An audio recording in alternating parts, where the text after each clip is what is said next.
Hi, it's Jeff at Slavens Racing. This video is about how to drop the cylinder on a 250 or 300 or actually any two-stroke 125, 200, doesn't really matter.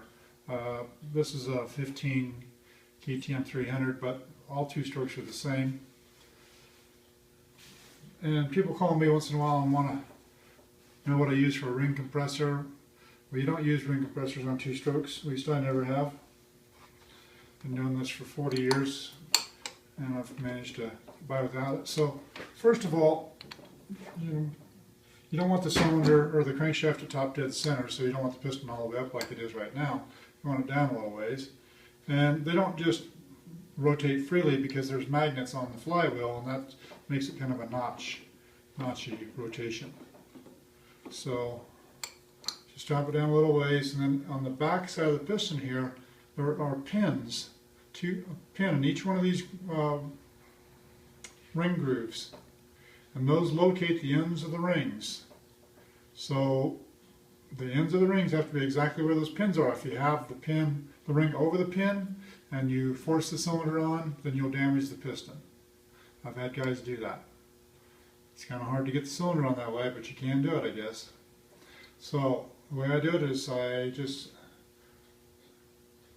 get the rings located on the pin. I squeeze them with one hand. I like to do it from the right side of the bike.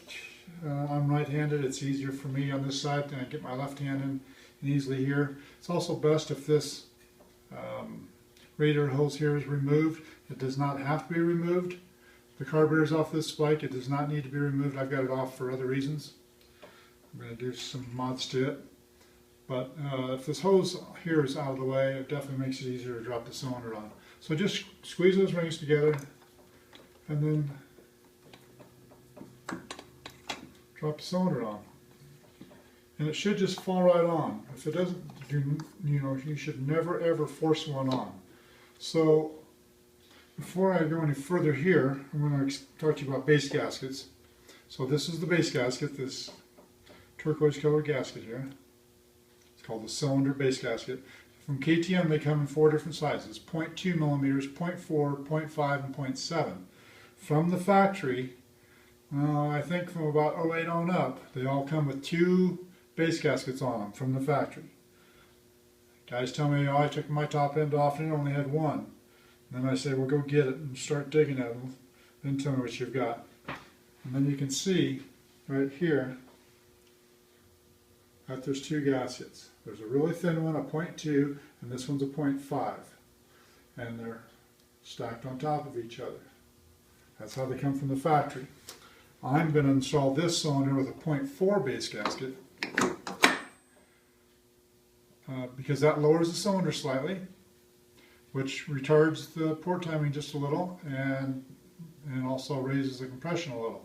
So you kind of get a double bang for your buck for low-end and mid-range performance. If you're a desert racer or a motocrosser and you want it to rev to the moon, well then you should not do that. For trail riding and drill riding, hare scrambles, things where you need a lot of bottom end and mid-range, well then I think it makes the bikes more rideable. Makes them to where they can pull up a hill better and to where you can get in the next gear quicker. So after you've got the cylinder on, then you just obviously put the 4-cylinder nuts back on. And you cannot torque these because you can't get a torque wrench into them, especially the front 2. So these are large diameter studs. These are 10 millimeter. They can handle a lot of torque. Go from corner to corner in an X pattern. Snug them down first, then tighten them down.